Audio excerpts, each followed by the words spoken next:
Welcome to Harshit institute. Today arithmetic question. రెండు సంఖ్యలు 5:4 నిష్పత్తిలో ఉన్నాయి అంటున్నాడు.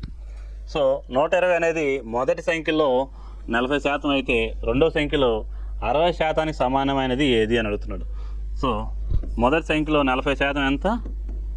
120. సో 43 120. అదే 100% ఎంత? 100 × 3 300. సో 5:4లో 5 అనేది 300 అయింది. 5 ఎన్ని టైమ్స్ డివైడ్ చేస్తుంది? 60 టైమ్స్.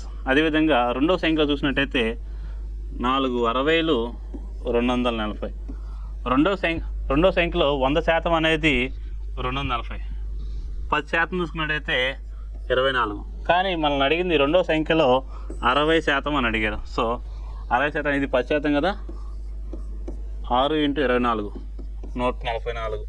రెండో సంఖ్యలో 60% అనేది 144. Option C is the right. Thank you so much.